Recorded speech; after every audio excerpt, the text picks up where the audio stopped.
Coucou tout le monde, j'espère que vous allez bien. Salut chers enfants, j'espère que vous êtes au top aujourd'hui. Comme je vous l'avais promis, aujourd'hui je vous apporte 6 autres activités que vous pouvez faire hors d'écran. Normalement, jeudi dernier, je vous ai partagé 9 activités que vous pouvez faire hors d'écran pour éviter les écrans.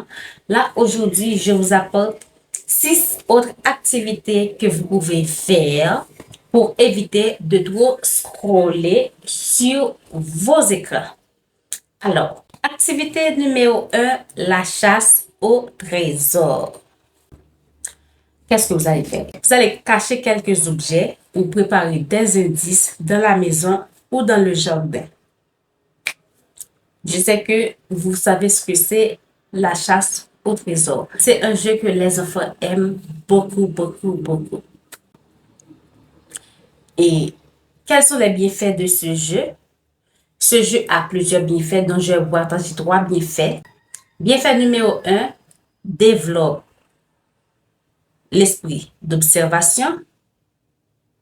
Ça vous permet d'apprendre à observer les choses, à observer ce qu'il y a autour de vous. Deuxième chose, la chasse au trésor encourage la réflexion. Vous allez réfléchir. Wow, où est-ce qu'il a caché l'objet? Vous allez réfléchir dans la mallette, dans mon sac à dos, dans le tiroir. Vous allez réfléchir. Et troisième bienfait, la chasse au trésor fait bouger les enfants. Vous allez bouger parce que vous allez chercher partout là. C'est très important. Alors, pour éviter les écrans, vous pouvez, entre vous les enfants ou avec un adulte, faire ce jeu, la chasse au trésor. Vous n'avez pas besoin de vous éloigner dans la maison ou dans le jardin et sur la cour là. C'est très important. Deuxième activité que vous pouvez faire pour éviter les écrans, c'est le défi de construction. Eh bien, pour le défi de construction, vous pouvez utiliser des matériaux recyclés, des cartons, des blocs, des Legos pour faire le défi de construction. Qu'est-ce que vous pouvez faire? Vous pouvez décider de construire une maison avec les cartons. Il y a des enfants qui font ça, surtout à l'école de mes neveux lorsqu'il y a activité de sciences. Et les enfants font de jolies maisons en carton. C'est très intéressant, c'est très instructif. Deuxième chose que vous pouvez faire avec les Lego, blocs, cartons, vous pouvez décider de construire un pont. Tout ça, c'est l'imagination, défi de construction. Troisième chose que vous pouvez faire, vous pouvez décider de créer un véhicule ou de fabriquer un château. Donc, c'est très important. Ça va vous aider, ça va activer votre imagination là. C'est très important. Alors maintenant, quels sont les bienfaits du défi de construction? Bienfait numéro 1, le défi de construction stimule l'imagination. Vous allez imaginer comment je vais construire la maison, comment je vais fabriquer le pont, comment je vais construire ce château et tout le tralala. Deuxième défi, ça développe la motricité fine. La motricité, ça développe la motricité. C'est très important. Troisième défi, ça encourage la résolution des problèmes. Vous allez imaginer comment je vais travailler et cette maison-là et tout le tralala. Donc, si par exemple, il y a un problème, vous allez travailler, faire travailler votre imagination pour pouvoir trouver la solution. Ça encourage la résolution des problèmes. Troisième activité hors d'écran. Troisième activité hors d'écran, les jeux de société. Alors, quels sont les jeux de société? Il y en a tellement beaucoup, donc je vais vous en citer quelques-uns. Il y a Unos, il y a Domino, il y a Scrabble, il y a Sorry, il y a Échec, il y a Dame et jeux de mémoire. Très important. Si vous voulez passer du temps hors d'écran, vous pouvez jouer à ces jeux-là. Les jeux de société. Scrabble, Échec, Dame, Domino ou no, sorry, et tout le tralala. Il y en a tellement plein. Alors maintenant, quels sont les bienfaits de ces jeux-là?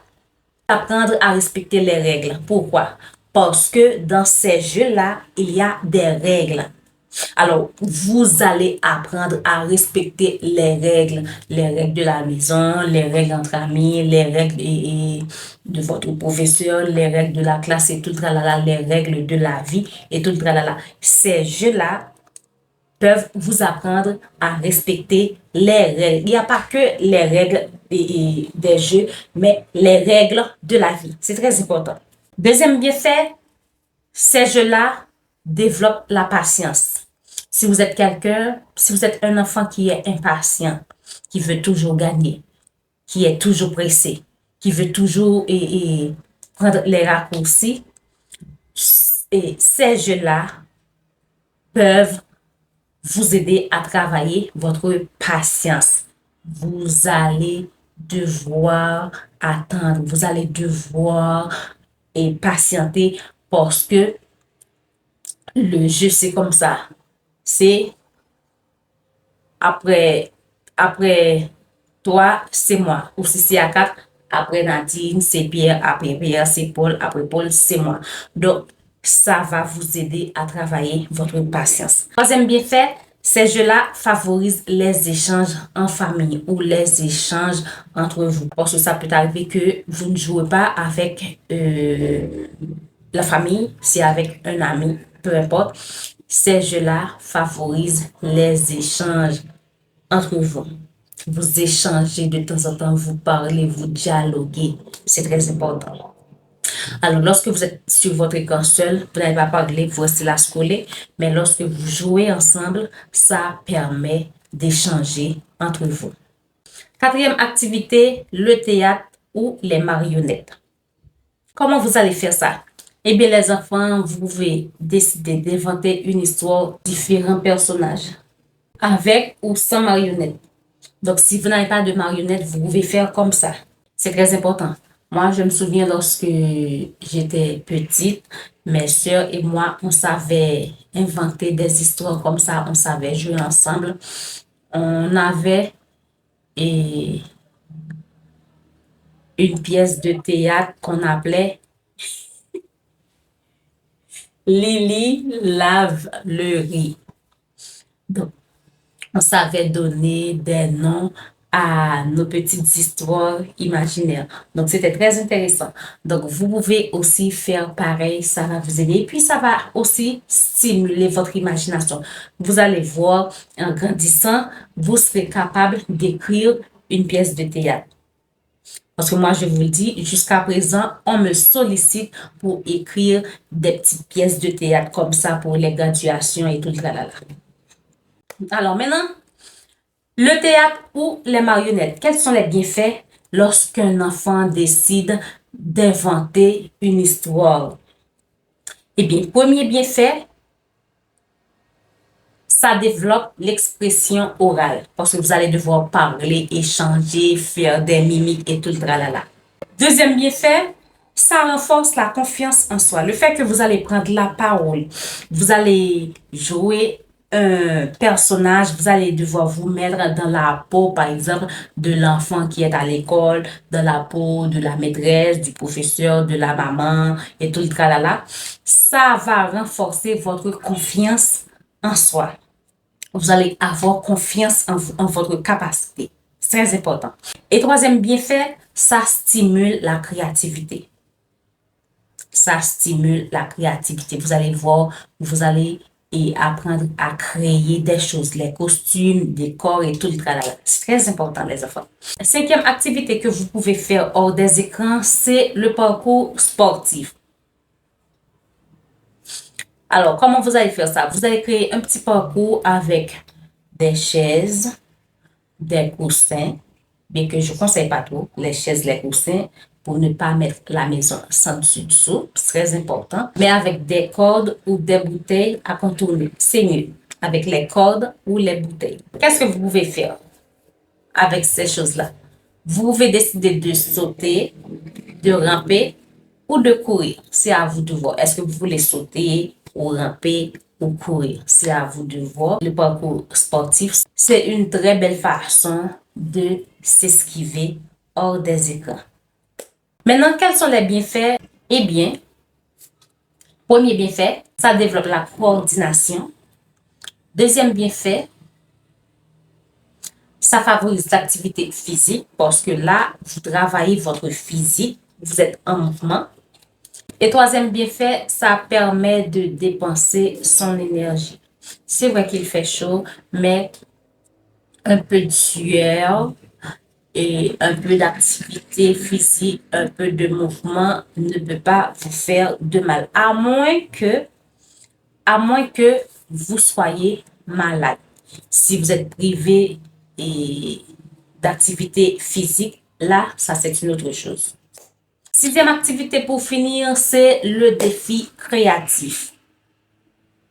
Alors, le défi créatif, c'est quoi? Maman ou papa ou entre vous, vous pouvez décider de proposer un thème comme dessiner son animal préféré, défi créatif. Donc, l'enfant va devoir dessiner son animal préféré. Deuxième thème, fabriquer un objet avec du recyclage. Donc, vous allez devoir travailler votre imagination, votre créativité. Troisième thème, peindre un paysage. Donc, je ne sais pas si c'est avec de la peinture, feutre ou crayon de couleur. Vous pouvez décider de peindre un paysage. Et quatrième thème, créer une carte pour quelqu'un. À mon église, et quand c'est Noël, fête des mères, fête des pères et journée nationale de l'enfance, les enfants reçoivent des petites cartes comme ça. Donc, ça aussi, c'est une idée créative. L'enfant peut décider avec du Bristol de fabriquer une carte pour quelqu'un, ou dessiner un paysage, ou fabriquer un objet avec quelque chose de recyclé, ou dessiner son animal préféré. Maintenant, quels sont les bienfaits de ces activités-là? Premièrement, ça développe la créativité. Donc, l'enfant va devoir imaginer les choses pour créer tout le tralala. Deuxièmement, ça améliore la concentration parce que si vous êtes en train de créer quelque chose, vous allez devoir vous concentrer pour ne pas faire d'erreur. Troisièmement, ça donne de la fierté en réalisant quelque chose. Donc, quand vous voyez que vous avez réalisé quelque chose, par exemple, une carte, un objet avec du recyclage, vous avez dessiné votre animal de compagnie et tout le tralala. Donc, je vous assure que comme bienfait, ça donne de la fierté lorsque vous voyez que vous avez réalisé quelque chose. C'est très important. Alors les enfants, pour finir, je vais vous dire que les écrans ne sont pas les seuls moyens de s'amuser. Non. En proposant des activités variées, vous pouvez découvrir le plaisir de créer, de jouer, de bouger et de partager des moments de qualité en famille ou entre amis. Sachez que chaque moment passé hors des écrans est une occasion pour vous de grandir, d'apprendre et de découvrir de nouvelles compétences. Alors, les enfants, moins d'écran, plus d'activités hors d'écran. D'ici là, je vous dis à la prochaine pour 6 autres activités que vous pouvez faire hors des écrans. Bye bye.